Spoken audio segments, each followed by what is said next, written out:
দেশে একসঙ্গে যখন চলছে রাজনৈতিক ও অর্থনৈতিক সংস্কার, তখন সদ্য সমাপ্ত আগস্ট মাসে রেমিটেন্স এলো 222 কোটি 13 লাখ ডলার। জুলাইয়ের চেয়ে 30 কোটি 76 লাখ টাকা বেশি পাঠিয়ে দেশের রিজার্ভ শক্তিশালী করতে নিজেদের পরিশ্রম ও ভালোবাসার জানান দিলেন প্রবাসীরা। আগস্টে বৈদেশিক মুদ্রার এমন উত্থানকে আগামী দিনের জন্য শুভ বার্তা হিসেবে দেখছেন অর্থনীতিবিদরা। রেমিটেন্সে যেহেতু দরগুলো কম্পিটিটিভ রেট দর পাওয়া যাচ্ছে, রেমিটেন্সের প্রবাহে উন্নতি দেখা গেল। অগস্ট মাসে এই অস্বাভাবিক একটা পরিস্থিতি থাকা সত্ত্বেও, মানে 5 তারিখের পরে তো পরিস্থিতি তো স্বাভাবিক হয়নি, তারপরেও যে রেমিটেন্স এসছে এবং ঈদের পরে তো একটু কমে যায়, এটা কিন্তু একটা গুড ইন্ডিকেশন।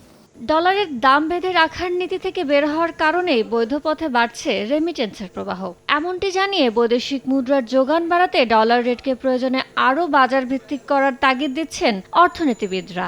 এক্সচেঞ্জ রেটকে ফ্লেক্সিবল করা এবং ক্রলিং পেট তো ওরা বলেছিল যে একটা অন্তর্বর্তীকালীন ব্যবস্থা, সেইটা অন্তর্বর্তীকালীন ব্যবস্থা থেকে বেরিয়ে যাওয়ার একটা উল্লেখযোগ্য পদক্ষেপ বলেই আমি বলবো।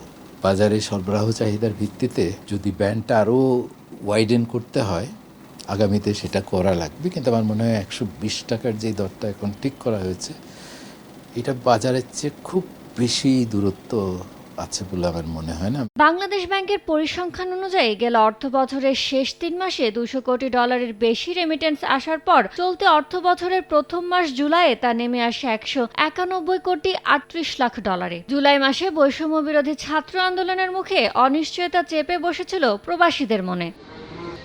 ইয়ানুর শিফাত, সময় সংবাদ, ঢাকা।